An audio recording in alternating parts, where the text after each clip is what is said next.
When you picture ancient Ireland, you might imagine Celtic heroes and magical swords, but the real story begins much earlier. The first people in Ireland were Mesolithic hunter-gatherers, arriving over 10,000 years ago after the last ice age. These early settlers braved the Irish Sea in small boats, surviving by hunting, fishing, and foraging. Their legacy isn't grand monuments but tiny stone tools, microliths, and traces of their campsites. They proved humans could thrive on this green, rainy island, paving the way for all who followed. Around 4000 BC, the Neolithic farmers arrived, bringing agriculture, livestock, and the ability to settle in one place. This shift to farming allowed for larger communities and the construction of incredible megalithic tombs. The most famous is Newgrange, older than Stonehenge and the pyramids, perfectly aligned to the winter solstice sunrise. These tombs were more than graves. They were calendars, ceremonial centers, and proof of advanced engineering. The Neolithic people weren't just farmers, they were astronomers, builders, and artists deeply connected to the land and sky. Their monuments still stand as a testament to their ingenuity and vision. Before the Celts, these early Irish shaped the land and set the stage for the island's epic story. Their quiet legacy is hidden in the stones and soil, but it's the foundation of everything that came after. Ireland's story begins not with myth but with the courage and creativity of its very first people. Around 500 BC, the Celts arrived in Ireland, blending their culture with those already here. They brought the Irish language, ironworking, and a new way of life.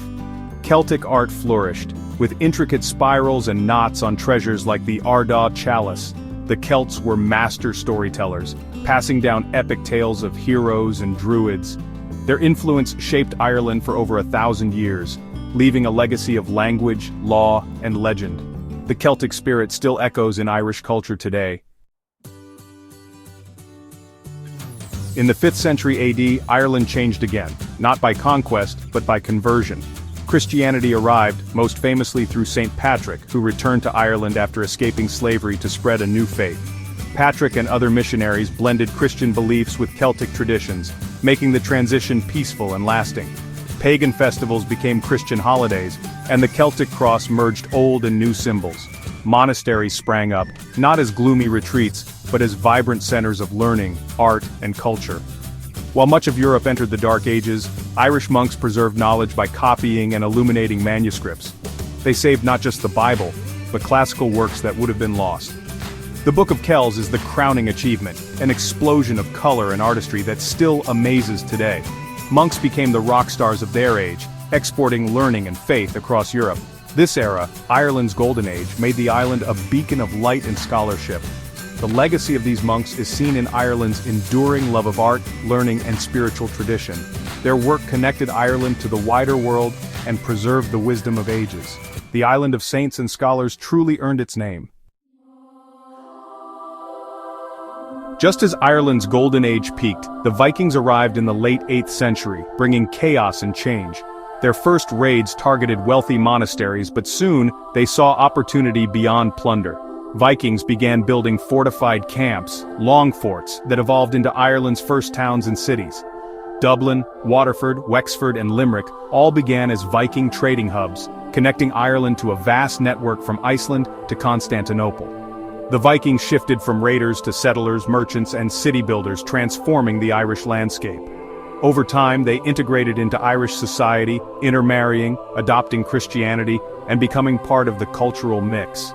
The famous Battle of Clontarf in 1014 wasn't a simple Irish versus Viking fight. By then, alliances were complex and intertwined. The Viking Age ended not with expulsion but with assimilation. Their legacy is seen in Ireland's cities, trade, and even surnames. The Vikings brought turmoil but also urban life and new connections to the world. They left behind more than ruins, they helped shape modern Ireland. From fierce invaders to city founders, their story is one of transformation. The Norse spirit lives on in Ireland's bustling ports and cosmopolitan outlook. The Vikings changed Ireland forever in ways no one could have predicted. The next big upheaval came with the Normans in 1169. Descendants of Vikings turned French-speaking knights. Invited by an exiled Irish king, the Normans arrived with advanced military tactics and crucially stone castles. Their castles, like Trim and Carrickfergus, still dominate the landscape, symbols of a new era. The Normans quickly seized Dublin and much of Eastern Ireland, introducing feudalism and a rigid social hierarchy. Irish society was upended, with Norman lords at the top and native Irish at the bottom. The English crown soon stepped in, making Ireland an official territory, and laying the groundwork for centuries of conflict. The arrival of the Normans marked the start of English involvement in Ireland, a story of power, resistance, and division. The old Gaelic order was shattered, replaced by castles, manors, and new laws. This period set the stage for ongoing struggles between Irish and English interests. The Normans didn't just conquer, they transformed the land and its people. Their legacy is seen in Ireland's castles, towns, and enduring divisions. The Norman invasion was a turning point, shaping the island's destiny for centuries. Ireland's story became even more complex and more dramatic. After the Norman conquest, Ireland became a land of two worlds. The east and south, known as the Pale, followed English law and customs, while Gaelic Ireland held on to its old ways beyond the Pale. The island was divided by language, law, and lifestyle, with constant skirmishes along the shifting border. Yet over time, the lines blurred. Normans in the countryside adopted Irish customs, language, and even married into Irish families. Many became more Irish than the Irish themselves, creating a unique Hiberno-Norman culture. The English crown tried to stop this blending with the Statutes of Kilkenny, banning intermarriage and Irish customs. But culture proved impossible to police, and the two societies continued to merge. The result was a hybrid world, neither fully English nor fully Irish. This uneasy coexistence defined late medieval Ireland, with alliances and identities constantly shifting. The legacy is a rich, complicated tapestry of traditions and loyalties. Ireland's medieval story is one of division, but also of unexpected unity. The boundaries between conqueror and native faded, creating something entirely new. The island's identity grew ever more layered and fascinating. As the medieval era ended, Ireland was a patchwork of cultures: farmers, warriors, monks, Vikings, and Normans. Each left a mark on the land, the language, and the spirit of the people. The conflicts and alliances of this era shaped Ireland's future, setting the stage for centuries of struggle and resilience.